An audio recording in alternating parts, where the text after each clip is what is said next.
ఎన్నికలు అయిపోయాయి. దాదాపుగా 9 నెలలు కళ్ళు మూసుకొని కళ్ళు తెరిచేసరికి అప్పుడే 9 నెలలు గడిచిపోయింది. నిజంగా 2019 నుంచి 2024 మన ప్రభుత్వం ఉన్నప్పుడు, అంటే వైఎస్ఆర్సీపీ జగన్ 1 పరిపాలన ఉన్నప్పుడు మనమంతా కూడా ఆ 5 ఏళ్ళు చరిత్రలో ఎప్పుడు చూడని విధంగా, ఇంతకుముందు ఎప్పుడైనా ఇది సాధ్యమేనా అని అనుకునే పరిస్థితి నుంచి కాదు, లేదు, ఇది సాధ్యం అవుతుంది అని చెప్పి చరిత్ర మార్చిన పాలన చూపించగలిగిన పాలన ఎక్కడైనా జరిగింది అని అంటే అది వైఎస్ఆర్ కాంగ్రెస్ పార్టీ పాలనలోనే మాత్రమే జరిగిందని చెప్తాను. ఈరోజు పరిస్థితి ఏమిటి అని చెప్పి ఒక్కసారి చూస్తే, నేను చెప్పిన ప్రతి అంశంలో కూడా ఒకవైపున సూపర్ 6 గాలికి ఎగిరిపోయింది, సూపర్ 7 గాలికి ఎగిరిపోయింది, ఎన్నికలప్పుడు చెప్పిన మేనిఫెస్టో చెత్తబుట్టలోకి వెళ్ళిపోయింది, ప్రజలకిచ్చిన మాటలు మోసాలుగా తేలిపోయాయి. మరోవైపున వ్యవస్థలన్నీ కూడా, ఇప్పుడు నేను చెప్పిన వ్యవస్థలన్నీ కూడా విద్య, వైద్యం, వ్యవసాయం, గవర్నెన్స్, అన్ని వ్యవస్థలు కూడా తిరోగమనంలో కనిపిస్తూ ఉన్నాయి.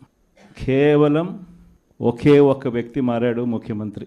ఒకే ఒక పార్టీ మారింది, వైఎస్ఆర్సీపీ పక్కకు పోయి టీడీపీ వచ్చింది. తేడా అంతే. ప్రతి వ్యవస్థ తిరోగమనం, ప్రజలకు అంతవరకు అందుతూ ఉన్న ప్రతి పథకం రద్దు, వీళ్ళు చేస్తామన్న ప్రతి పథకము మోసం, అబద్ధం. కేవలం 9 నెలల కాలంలోనే ఇవన్నీ మన కళ్ళ ఎదుటే ఇవాళ కనిపిస్తూ ఉన్న పరిస్థితులు. నేను అందుకనే చెప్తా ఉన్నా, ఈరోజు ఓడిపోయినా కూడా చెప్తా ఉన్నా, మనకి ఇంతకుముందు 50% ఓట్ షేర్ వచ్చింది. ఈ ఎన్నికలు అయిపోయేసరికి మన ఓట్ షేర్ 40%. ఒక 10% ఓట్ షేర్ మనకు రావాల్సింది రాకుండా పోయింది. కారణం, ఆ రోజు కేవలం మీ జగన్ అబద్ధాలు చెప్పలేకపోయాడు, అదొక్కటే కారణం. కానీ నేను చెప్తా ఉన్నా, మీ జగన్ అబద్ధాలు చెప్పలేకపోయాడు కాబట్టి అధికారానికి మనం దూరం అయ్యాం. కానీ అధికారానికి దూరం అయినా కూడా మీ జగన్ మీ గుండెల్లోనూ మీ మనసుల్లోనూ లీడర్ అంటే ఇలా ఉండాలి అని చెప్పి మాత్రం ముద్ర వేయగలిగాడు. కారణం ఏమిటంటే, రాజకీయాల్లో ఉన్నప్పుడు విలువలు ఉండాలి. రాజకీయాల్లో ఉన్నప్పుడు విశ్వసనీయత అన్న పదానికి అర్థం తెలియాలి. ఈ జగన్, మీ జగన్ మరో 30 సంవత్సరాలు రాజకీయాల్లోనే ఉంటాడు. ఈరోజు తెలుగుదేశం పార్టీ కార్యకర్తలు, తెలుగుదేశం పార్టీ నాయకులు ఏ ఒక్కరూ కూడా ఏ ఇంటికి వెళ్ళే పరిస్థితి లేదు. వీళ్ళు గన ఇళ్ళకు పోవడం మొదలు పెడితే, వీళ్ళు గన ప్రజల్లో తిరగడం మొదలు పెడితే ఏమవుతుంది? ఆ ఇంట్లో నుంచి ఆ చిన్నపిల్లలు మొదలు పెడతారు. ఏమంటారు? నా 15,000 ఏమైంది, నా 15,000 ఏమైంది, నా 15,000 ఏమైందని.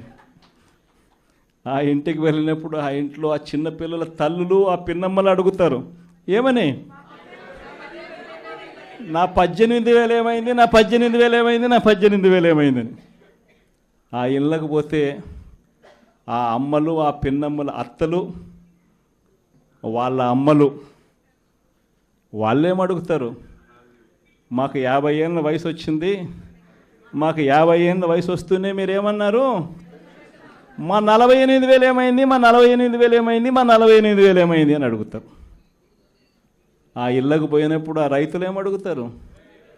మా 20,000 ఏమైంది, మా 20,000 ఏమైంది, మా 20,000 ఏమైంది అని అడుగుతారు. ఆ ఇళ్ళల్లో నుంచి ఆ 20 ఏళ్ళ పిల్లాడు, ఆ పిల్లాడు ఉద్యోగం వెతుకుతా ఉన్న ఆ 20 ఏళ్ళ పిల్లాడు ఏమంటాడు? నా 36,000 ఏమైంది, నా 36,000 ఏమైంది, నా 36,000 ఏమైంది అని. ఇలా చంద్రబాబు నాయుడు గారిని, ఆయన కూటమిని, ఆయన నాయకులను, ఆయన కార్యకర్తలను ఏ ఒక్కరూ కూడా ఇళ్ళకు వెళ్ళి, గ్రామాలకు వెళ్ళి, ఇళ్ళకు వెళ్ళి ఎవరిని కూడా వీళ్ళు కనీసం పలకరించే పరిస్థితి కూడా లేదు. పలకరిస్తే వీళ్ళే అన్నారు, మేము సూపర్ 6 ఇవ్వలేకపోతే, సూపర్ 7 ఇవ్వలేకపోతే ఏమన్నారు? కాలర్ పట్టుకోమని మీరే అడిగారు కదయ్యా, మీరే చెప్పారు కదయ్యా. చెప్పడమే కాకుండా బాండ్లు కూడా ఇచ్చారు. ఇదిగో బాండు, రాసుకో బాండు, ఇదిగో మీ దగ్గర పెట్టుకోండి అని బాండ్లు కూడా ఇచ్చినారు. బాబు షూరిటీ, భవిష్యత్ గ్యారంటీ అని కూడా బాండ్ ఇచ్చినారు. మరి ఈరోజు ఏంది, బాబు షూరిటీ మోసం గ్యారంటీ అని చెప్పి రుజువైంది అని ఈరోజు కాలర్ పట్టుకునే పరిస్థితిలోకి ప్రజలు ఇప్పుడే ప్రశ్నించడం మొదలుపెట్టారు. ఈ ప్రశ్నించే పరిస్థితి నుంచి ఇక నెక్స్ట్ కాలర్ పట్టుకునే పరిస్థితిలోకి పోవడం అన్నది ఇక త్వరలోనే జరగబోయే కార్యక్రమం. నేను ఇవాళ మీ అందరికీ కూడా ఈ విషయాలన్నీ ఎందుకు చెప్తున్నానంటే, అన్ని రకాలుగా ఈ ప్రభుత్వం ఫెయిల్ అయిపోయింది. ఈరోజు ఈ ప్రభుత్వంలో జరుగుతూ ఉన్నది ఏమిటి అని అంటే, స్కాములు తప్ప ఇంకా ఏమీ జరగడంలో.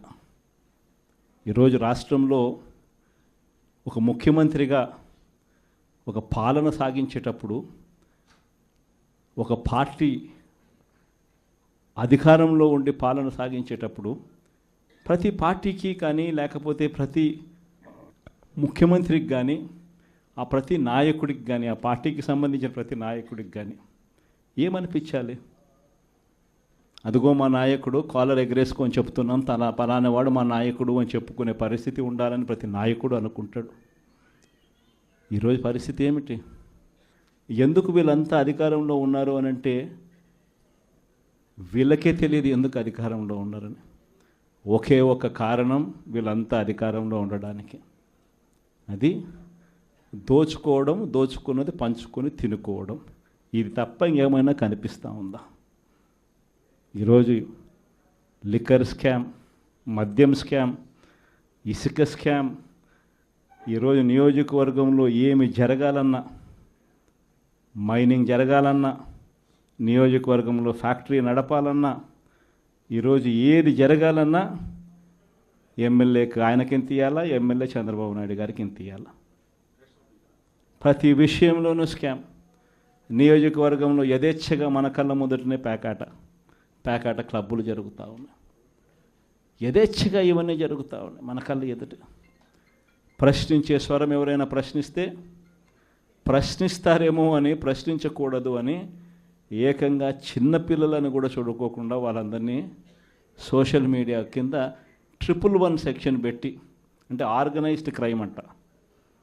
సోషల్ మీడియాలలో నువ్వు చేసే తప్పును ప్రశ్నిస్తే ఎందుకయ్యా సూపర్ 6 ఇవ్వడం లేదు, ఎందుకయ్యా సూపర్ 7 ఇవ్వడం లేదు అని చెప్పి ప్రశ్నిస్తే ఆర్గనైజ్డ్ క్రైమ్ అట.